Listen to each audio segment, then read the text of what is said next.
Hello, lovers of people who like hearing me read. Well, I know I haven't read to you guys in a while, and I kind of miss doing that. Well, if you notice you don't hear anyone trying to talk to me or anything, or trying to get my attention, it's because I'm offline right now, and I'm recording to you this offline. And now I'm going to read you some new stories. Sorry I haven't read to you all in a while. And welcome to my YouTube channel. Now on to me reading stories. And now I'm going to read you stories. I'm going to read you a story from Interesting Stories for Curious People. Collections of fascinating stories about history, science, pop culture, just about anything else you could think of.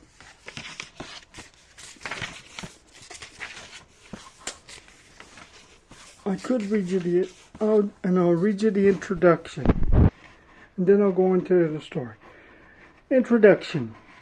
Welcome to Interesting Stories for Curious People, in a fascinating collection of stories relating to history, pop culture, science, and just about anything else you can think of, just like the cover. And now, think of this book will introduce you to some of the strangest facts on the face of the earth. You'll learn about a Kansas town and that people claim so haunted. Many of them call it, and this is actually in the book, and I'm not really saying this to be mean. Call it a gateway to hell, as well as an urban myth about Soviet drilling expedition that may or may not have been open portal to hell. This is in the book. I'm not really saying this. I'm just reading what's saying in the book. You'll learn about strange historical facts that more than likely overlooked in history classes. How Alexander the Great died, how Cleopatra died, and what happened to the American Indian leader Sequoyah, and the truth about Christopher Columbus, and are just a few of the historical stories you'll read about. The thin line between science fact and science fiction is also explored in many stories you'll read about the star in many times bigger and brighter than your own. What will happen when computers become self-aware, and what causes brain freeze, and how the government has been actively searching for extraterrestrial. You'll learn a few pop culture tidbits that you may find interesting. And did you know that several popular American 1970s were inspired by shows of the British television? Yep. And you'll read about how popular 1960s American sitcom Hogan's Heroes was hated by some and loved by many, and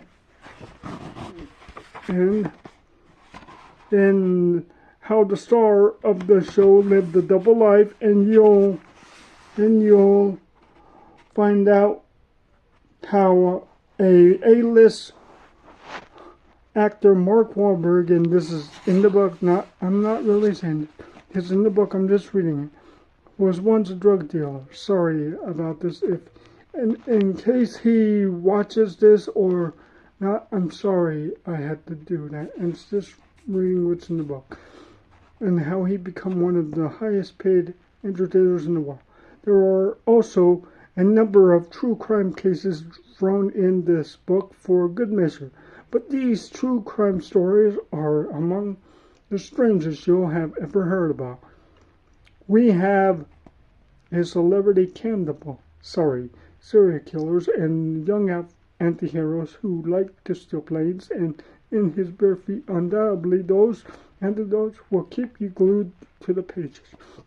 And for all you sports fans, there are plenty of interesting stories about some of your favorite athletes, games, and prepare to laugh, shrug, shake your head, learn tons of new and intriguing information.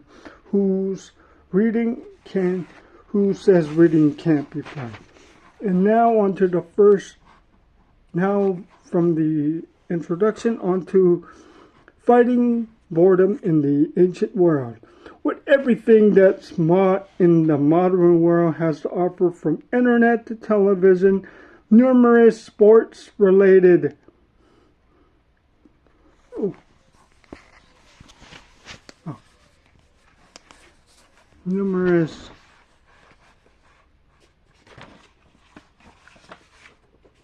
sorry about this, and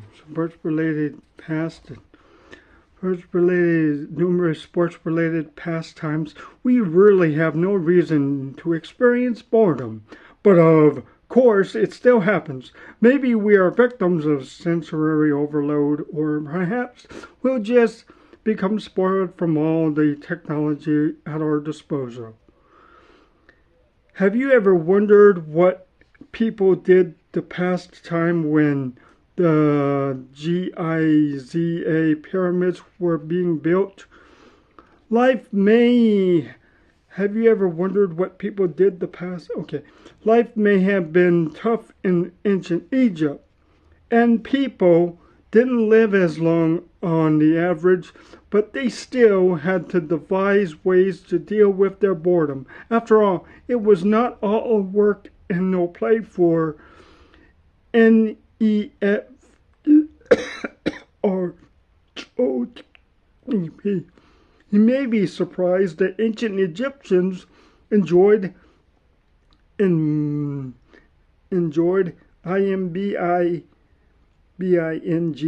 beer nearly every day, oftentimes all day. It wasn't that the Egyptians were necessary culture of SOAKS. They didn't have the access portable water. Even back then, Nile River was full of animal waste, making it undrinkable. For most part, beer was a safe alternative. While the majority of Egyptians drank beer, the nobles chose wine as their favorite alcoholic beverage.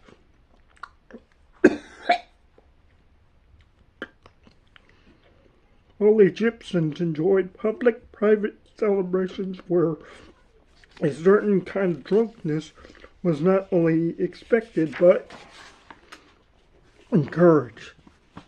As they were drinking beer or wine, many Egyptians also enjoyed playing the oldest board game, SENET.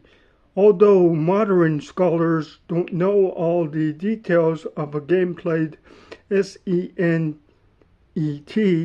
was a two-player game where pieces were moved around after rolling the dice, similar to backgammon.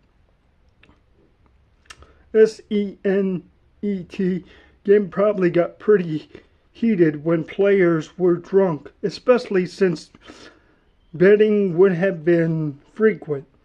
So the next time your power goes out and you're feeling bored, think about the ancient Egyptians. I'll be ending this with another one from Interesting Facts. Hope you enjoyed this.